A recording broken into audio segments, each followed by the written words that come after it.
আবারও গাজায় 2টি ট্যাঙ্ক সহ 6টি যুদ্ধযান ধ্বংস করল হামাস, বহু ইসরায়েলি সেনা হতাহত। আরো বিস্তারিত জানিয়ে দিব। এদিকে ইসরায়েলের দক্ষিণ অঞ্চলের শহরে ভয়াবহ রকেট হামলা। এবার ইসরায়েলের ইলাদ শহরে ব্যালিস্টিক ক্ষেপণাস্ত্র হামলার দায় স্বীকার করল হুতি বিদ্রোহীরা। দক্ষিণ ইসরায়েলে ভয়াবহ রকেট হামলা, জেরেন শিবিরের সামরিক অভিযান জোরদার। আরো জানিয়ে দিব, এবার ন্যাটোর নতুন সিদ্ধান্তে পারমাণবিক যুদ্ধের মুখে বিশ্ব। এদিকে ইসরায়েলে অস্ত্র সরবরাহ 10 গুণ বাড়িয়েছে জার্মানি। এবার মার্কিন ড্রোন ধ্বংস করলেন ইয়েমেনের হুতি বিদ্রোহীরা। এবং সর্বশেষে জানিয়ে দিব, ইসরায়েলের বিরুদ্ধে আন্তর্জাতিক অপরাধ আদালতে মামলা, দাবি রিপোর্টে। শুনছিলেন সংবাদ শিরোনাম, এখন বিস্তারিত। তবে তার আগে অনুরোধ থাকবে, এই ভিডিওতে একটি লাইক দিন এবং কমেন্টস করে জানিয়ে দিন আপনি কোন জেলা থেকে বা কোথা থেকে আমাদের সাথে যুক্ত রয়েছেন, এবং সংবাদের সর্বশেষ গুরুত্বপূর্ণ আপডেট পেতে চ্যানেলটি সাবস্ক্রাইব করে আমাদের সঙ্গেই থাকুন। আবারও গাজায় 2টি ট্যাঙ্ক সহ 6টি যুদ্ধযান ধ্বংস করল হামাস, বহু ইসরায়েলি সেনা হতাহত। ফিলিস্তিনের ইসলামী প্রতিরোধ আন্দোলন হামাসের সামরিক শাখা জানিয়েছে, গাজার বিভিন্ন স্থানে ফিলিস্তিনিদের হামলায় ইসরায়েলের 6টি সামরিক যান ধ্বংস হয়েছে। এর মধ্যে 2টি ট্যাঙ্ক, 3টি সাঁজোয়া যান ও একটি বুলডোজার রয়েছে। সামরিক শাখা ইজাদ্দিন আল কাসামের বিবৃতিতে বলা হয়েছে, ইয়াসিন 105 রকেট ব্যবহার করে সামরিক যানগুলো ধ্বংস করা হয়েছে। গাজার আত্তাওয়াম, আশ শেইখ রেদওয়ান এবং আশ-শাতি শরণার্থী শিবিরের আশেপাশের এলাকায় নিখুঁতভাবে এসব যুদ্ধযানের উপর আঘাত হানা হয়। হামাসের ইজাদ্দিন আল কাসাম ব্রিগেড নিজেরাই ইয়াসিন 105 নামের অত্যন্ত কার্যকর রকেট তৈরি করেছে। 2 মাথার এই রকেট 100 থেকে 150 মিটার দূর থেকে আরজিপির সাহায্যে ছোড়া হয়।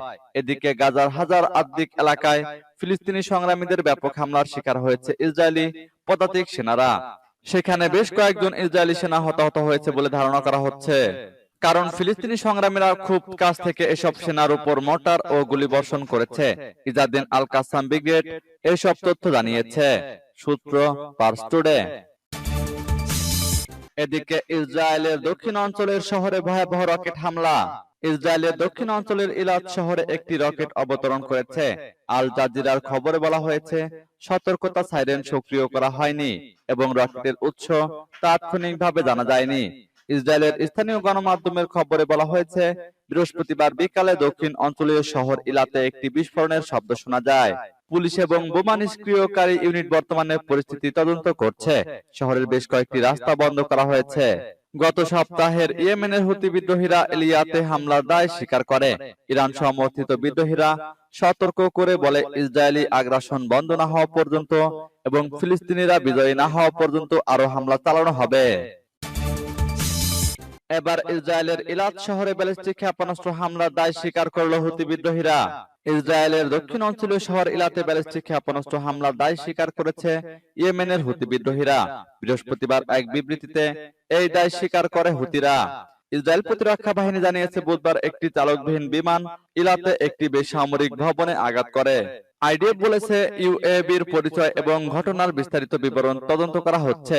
একটি ভিডিও বিবৃতিতে হুতির সামরিক মুখপাত্র ব্রিগেডিয়ার জেনারেল ইয়াহিয়া সারিক দাবি করেন, হুতি বাহিনী ইলাতের চারপাশে বিভিন্ন লক্ষ্যবস্তুতে বেশ কয়েকটি ব্যালিস্টিক ক্ষেপণাস্ত্র নিক্ষেপ করেছে।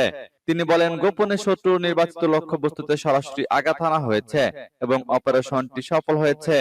গাজায় আমাদের জনগণের সমর্থনে এবং ওই উপত্যকায় ইসরায়েলি আগ্রাসন বন্ধ না হওয়া পর্যন্ত ইয়েমেনি সশস্ত্র বাহিনী এই অভিযান চালিয়ে যাবে।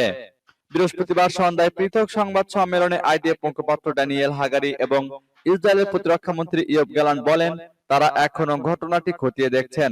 এই সপ্তাহের শুরুতে হুতিরা ইসরায়েলের বিরুদ্ধে বেশ কয়েকটি ক্ষেপণাস্ত্র ও ড্রোন হামলার দাবি করে, একই সঙ্গে সতর্ক করে দিয়ে বলে, আরো হামলা হবে।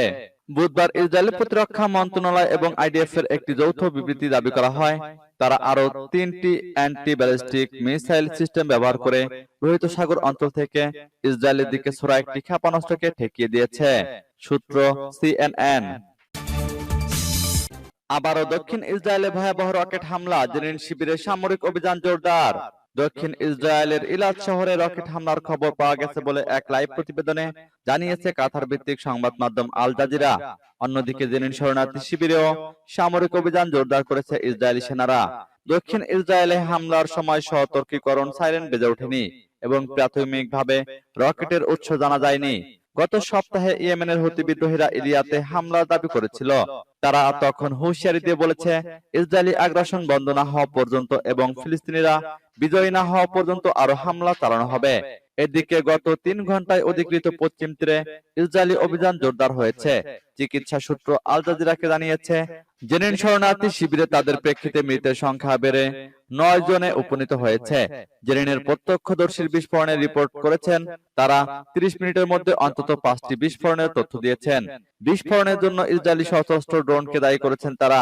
জানা গেছে, শিবিরে অভিযান আরো তীব্র করার বিষয়ে লিফলেট বিতরণ করেছে ইসরায়েলি বাহিনী। এবার ন্যাটোর নতুন সিদ্ধান্তে পারমাণবিক যুদ্ধের মুখে বিশ্ব। রাশিয়ার পররাষ্ট্র নিয়ন্ত্রণ চুক্তি থেকে সরে দাঁড়িয়েছে যুক্তরাষ্ট্রের নেতৃত্বাধীন সামরিক জোট ন্যাটো। এই অবস্থায় বিশ্বে পারমাণবিক যুদ্ধের সংখ্যাও উড়িয়ে দিচ্ছেন না বিশ্লেষকরা। রাশিয়া ইউক্রেন থেকে শুরু করে চলমান হামাস ইসরায়েল যুদ্ধ, প্রতিবারই আলোচনায় পারমাণবিক অস্ত্র। প্রয়োজন পড়লে ইউক্রেনে পারমাণবিক হামলা চালানোর ঘোষণা দিয়ে রেখেছে রাশিয়া, আর গাজায় এই অস্ত্র ব্যবহারের হুমকি দিচ্ছে ইসরায়েলও। এদিকে পারমাণবিক বোমা ব্যবহার থেকে বিরত রাখতে যেসব চুক্তি করা হয়েছিল তা থেকে বের হয়ে আসছে বিশ্বের শক্তিধর দেশগুলো। নিজেদের নিরাপত্তার দোহাই দিয়ে মূলত যুক্তরাষ্ট্র থেকে শুরু করে ইরান, রাশিয়া, চীন সহ বিভিন্ন দেশ সমৃদ্ধ করছে পারমাণবিক অস্ত্রের ভান্ডার। এর মধ্যে সম্প্রতি আনুষ্ঠানিকভাবে ন্যাটোর সঙ্গে ইউরোপে প্রচলিত অস্ত্র নিয়ন্ত্রণ বিষয়ক চুক্তি সিআইএফ থেকে নিজেদের সরিয়ে নেওয়ার ঘোষণা দেয় রাশিয়া। ক্রেমলিন বলছে, সিনাই যুদ্ধের সময় সই হওয়া এই চুক্তি অনেকটা অকেজো হয়ে পড়ায় তারা এর সিদ্ধান্ত নিতে বাধ্য হয়েছে। এই ঘটনায় নিন্দা জানানোর পাশাপাশি রাশিয়ার সঙ্গে সই করা সিআইএফ চুক্তি স্থগিত করেছে মার্কিন নেতৃত্বাধীন সামরিক জোট ন্যাটো। মস্কো এই চুক্তি থেকে নিজেদের প্রত্যাহার করে নেওয়ার পর ন্যাটোর জন্য এটি মেনে চলার কোনো অর্থ হয় না বলে দাবি তাদের। এদিকে ইসরায়েলে অস্ত্র সরবরাহ 10 গুণ বাড়িয়েছে জার্মানি। হামাস ইসরায়েল চলমান যুদ্ধের মধ্যে ইসরায়েলে অস্ত্র বিক্রির পরিমাণ বিপুল হারে বাড়িয়েছে জার্মানি। রয়টার্স দেওয়া তথ্য অনুযায়ী চলতি বছরের 2 নভেম্বর পর্যন্ত ইসরায়েলে জার্মানির অস্ত্র রপ্তানির পরিমাণ দাঁড়িয়েছে 32 কোটি 30 লাখ ডলার। অথচ 2022 সালে এই অস্ত্র রপ্তানির পরিমাণ ছিল মাত্র 3 কোটি 40 লাখ ডলার। গত মাসে হামাস ও ইসরায়েল যুদ্ধ শুরু হওয়ার পর ইসরায়েলে জার্মানির অস্ত্র সরবরাহে নতুন গতি এসেছে বলে জানিয়েছে আন্তর্জাতিক সংবাদ মাধ্যমগুলো। জার্মানির অর্থনীতি বিষয়ক মন্ত্রণালয়ের সূত্রে রয়টার্স জানিয়েছে, চলতি বছরের 2 নভেম্বর পর্যন্ত ইসরায়েলে জার্মানির অস্ত্র রপ্তানির পরিমাণ দাঁড়িয়েছে 32 কোটি 30 লাখ ডলার। প্রতিবেদন মতে, ইসরায়েলে জার্মানির রপ্তানি করা সমরাস্ত্রের মধ্যে বেশিরভাগই ছিল আকাশ প্রতিরক্ষা ও যোগাযোগ সংক্রান্ত যন্ত্রাংশ। তবে জার্মানির কাছে ইসরায়েল তাদের নৌবাহিনীর জন্য গোলাবারুদ চেয়েছে বলে গত মাসে ব্রাসেলসে ন্যাটো জোটের বৈঠকে জানান জার্মান প্রতিরক্ষা মন্ত্রী বরিস পিস্টোরিয়াস। গত মাসে হামাস ও ইসরায়েল সংঘাত শুরুর পর তেল আবিবের প্রতি নিরঙ্কুশ সমর্থন জানায় জার্মানি। পাশাপাশি ইসরায়েলকে নতুন করে আরো বিপুল পরিমাণ সামরিক সহযোগিতা দেওয়ার সিদ্ধান্ত নেয় দেশটি।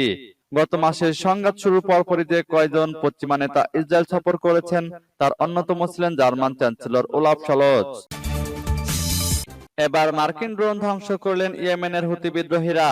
যুক্তরাষ্ট্রের একটি ড্রোন ভূপাতিত করেছেন ইয়েমেনের ইরান সমর্থিত হুতি বিদ্রোহীরা। ইয়েমেনের উপকূলে MQ-9 মডেলের এই ড্রোন ধ্বংস করা হয় বলে জানিয়েছেন যুক্তরাষ্ট্রের এক কর্মকর্তা। বিষয়টি নিশ্চিত করেছেন হুতি বিদ্রোহীদের সামরিক শাখার মুখপাত্র। এমন সময় মার্কিন ড্রোন ধ্বংসের ঘটনা ঘটল যখন ফিলিস্তিনের স্বাধীনতা আন্দোলনের সশস্ত্র গোষ্ঠী হামাসের সঙ্গে ইসরায়েলের সংঘাত চলছে। এই সংঘাত ঘিরে মধ্যপ্রাচ্যে ইরানপন্থী বিভিন্ন গোষ্ঠীর তৎপরতায় সতর্ক অবস্থানে রয়েছে ওয়াশিংটন। এই অঞ্চলে ইসরায়েলের মূল প্রতিপক্ষ ইরান। এর আগে গত মাসে ইয়েমেন থেকে ইসরায়েলের দিকে ক্রুজ ক্ষেপণাস্ত্র ও ড্রোন ছুড়েছিলেন হুতিরা।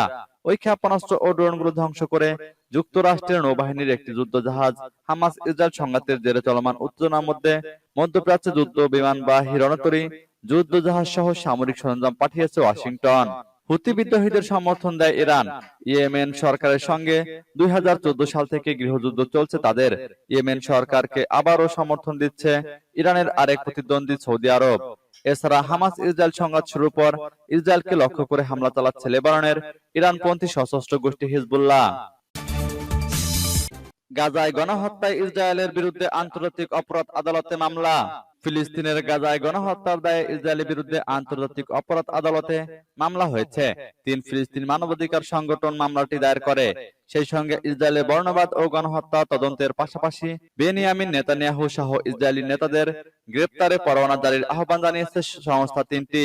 আল জাজিরা জানিয়েছে, গত বুধবার মানবাধিকার সংস্থা আল হক, আল মেজান ও ফিলিস্তিনি সেন্টার ফর হিউম্যান রাইটস এর পক্ষ থেকে দায়ের করা মামলায় গাজা উপত্যকার ঘনবসতিপূর্ণ বেসামরিক এলাকায় ইসরায়েলের অবিরাম বিমান হামলার দিকে জরুরি ভিত্তিতে দৃষ্টি দেওয়ার আহ্বান জানানো হয়।